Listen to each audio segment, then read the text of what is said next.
Okay, y'all, I want to talk to y'all about the white tiger. All right, so I saw that last night, and if y'all can't tell, I'm really congested. I think I have like a strain of COVID. I tested negative, but these doctors don't know what's going on, y'all. Let me just tell you, these doctors don't know what's going on. And I put on some makeup so I could feel better about myself because I was feeling like crap yesterday. But anyway, white tiger.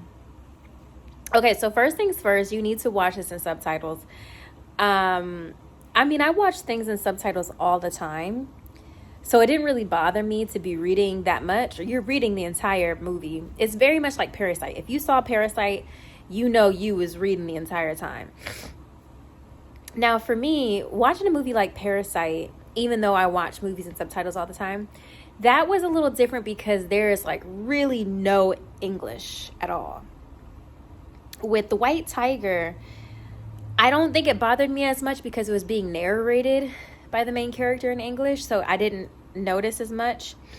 And there is some English sprinkled in. So, oh, that's a surprise. I just got a text message from somebody I wasn't expecting a text message from.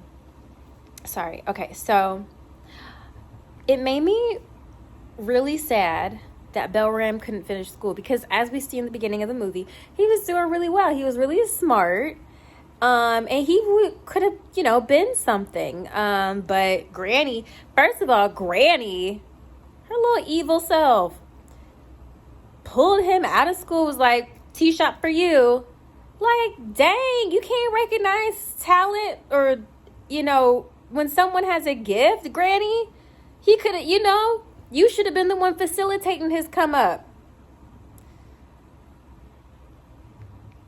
But kudos to Balram, though, for being able to have the sight to realize if I don't change this narrative, then this will be my generation's story.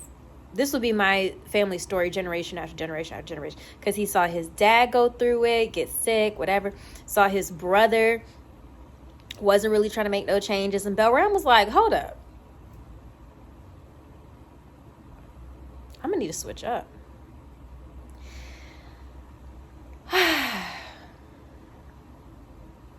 Okay, so he gets to be a driver. He gets some coin to go to driving school.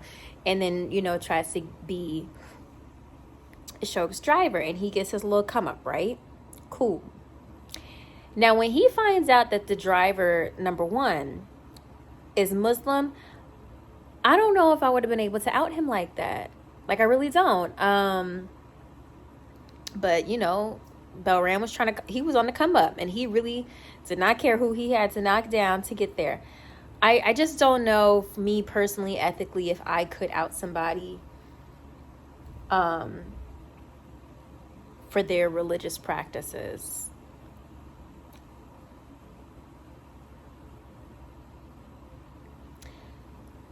I'm more likely to out you if I found out that you was like,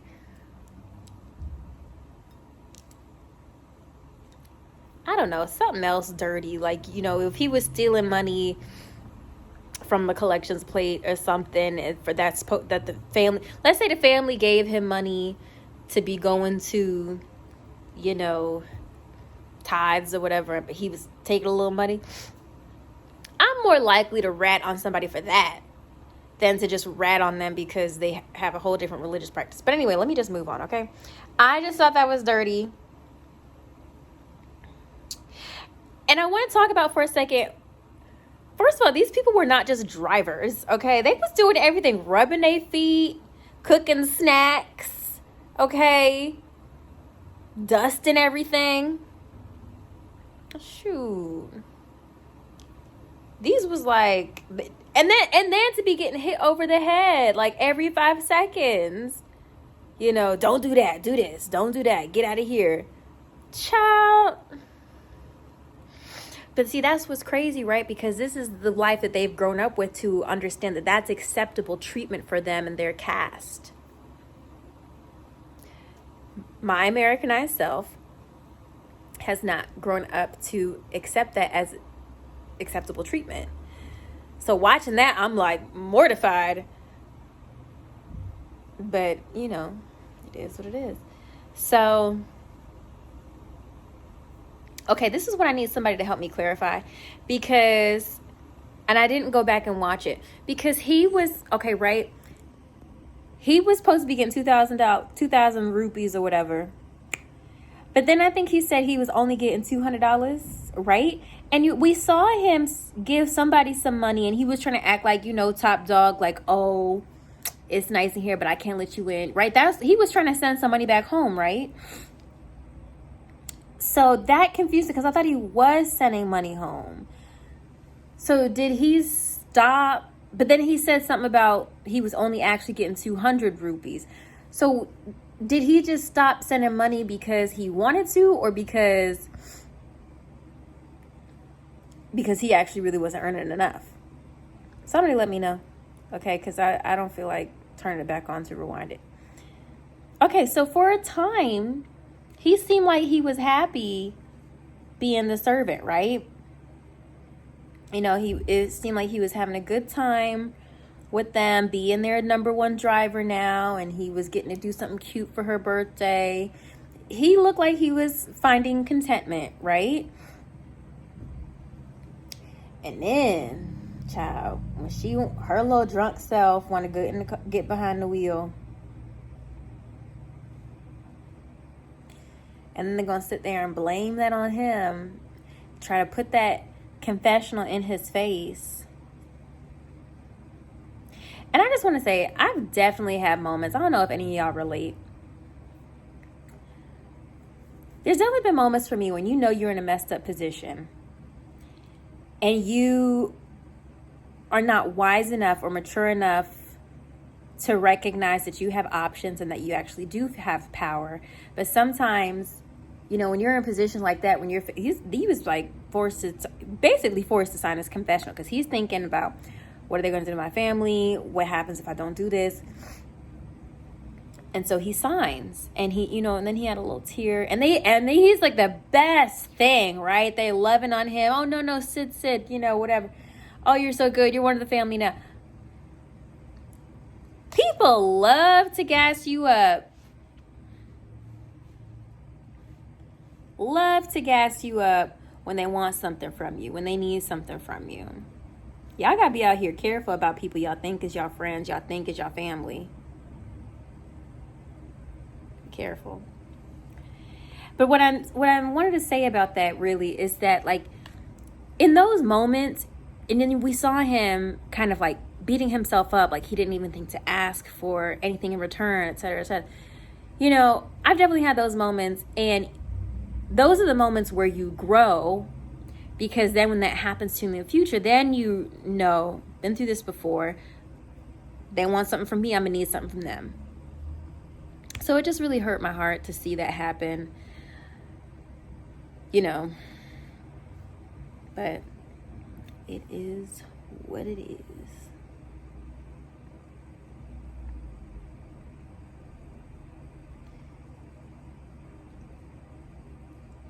All right, how do y'all feel about Pinky leaving? Because on one hand, I'm not really sure that I would have left my man. But at the same time, she was able to recognize, okay, this ain't really what I signed up for. I thought we was going to be here a few months, but really her husband was being woven into the family business, right? And she was being silenced, and she was expected to kind of be seen and not heard. And she, you know, Pinky was Americanized. This is Priyanka's character. Pinky was Americanized. She's like, you're not going to silence me. That's what you're not going to do.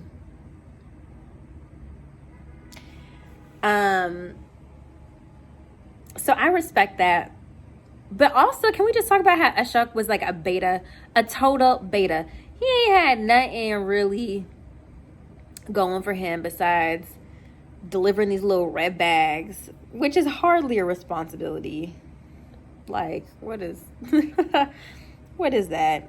So I mean, really, like we don't even know what Ashok had going on for him. He said he had some connections in financial services or whatever. What did he go to school for? Did we ever find out? Did we ever know? Because we know she was a doctor. She had her own, her own accolades. But what about him?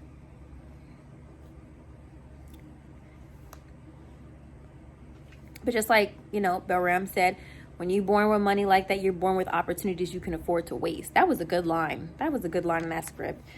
Some people are born with opportunities they can afford to waste. I really be watching these movies, y'all. Y'all be thinking I don't. I'm glad that when she left, though, that she left him with some money.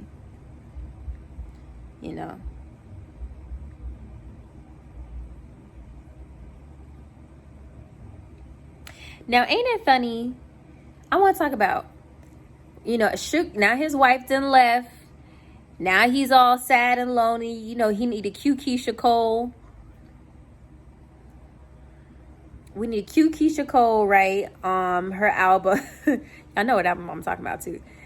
He all depressed, angry, drunk, everything. And he was very happy to let Balram be his, his default or his stand-in wife. He was making snacks for him, trying to cheer him up, whatever. But as soon as Mongoose come back, his daddy come back, he a whole different person. Ain't it funny how dudes always want to switch up when they get around their boys? Okay, because now all of a sudden Balram was like the gum on the bottom of his shoe now. Like, bruh, I was holding you together. I don't get a thank you. Okay, so let's talk about where this little nephew came from, y'all, because Granny didn't send a letter and a boy to him in Delhi, okay? First of all, Granny is crazy. Why Granny send this little boy? What he gonna do? She don't even know what kind of circumstances he's in. The boy can't even drive. He ain't even old enough to drive, okay? And then why did the family not even think twice about the little boy? I mean, clearly at this point they was trying to replace him. But like, they wasn't concerned at all. Now he got to look after this little boy, and that he gonna have to do something with him when, they need to drive. Crazy.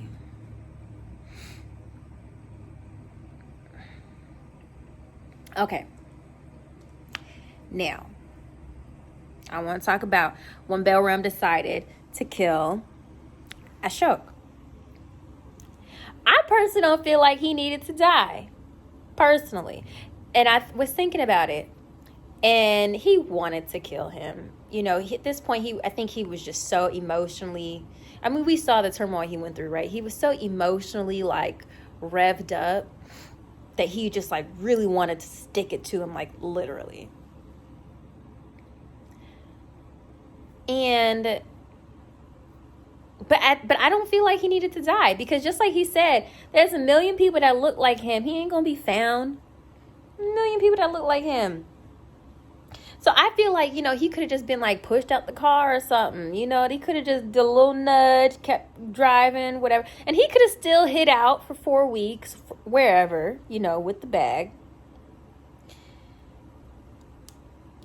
But he didn't need to die. Like, I don't know if I could have that on my conscience.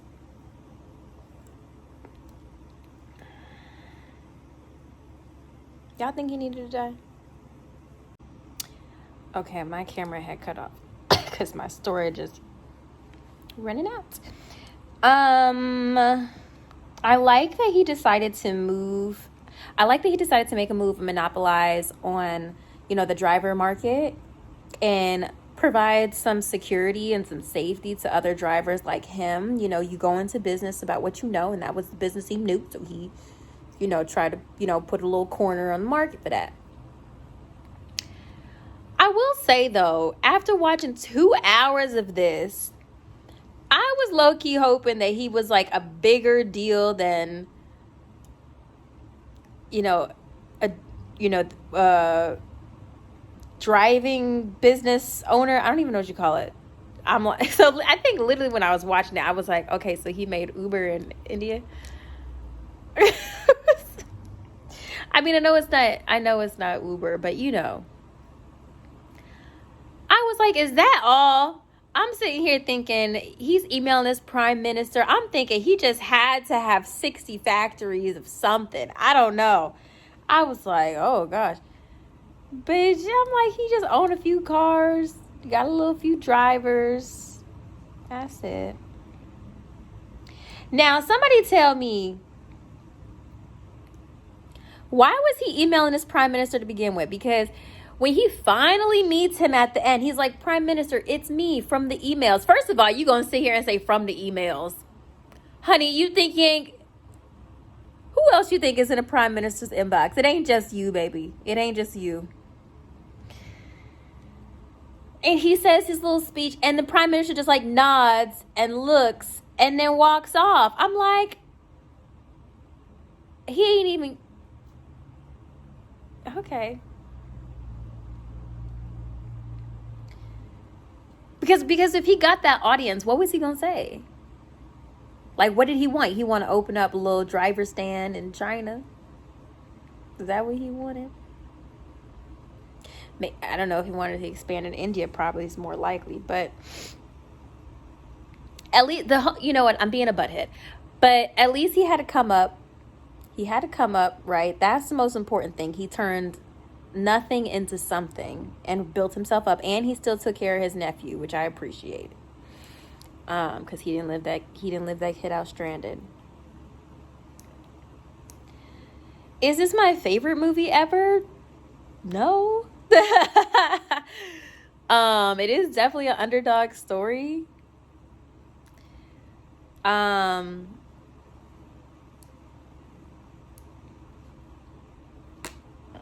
Honestly, it was just something to watch. It was something to watch. It wasn't terrible, but it wasn't like, oh my God, let me tell you about this movie.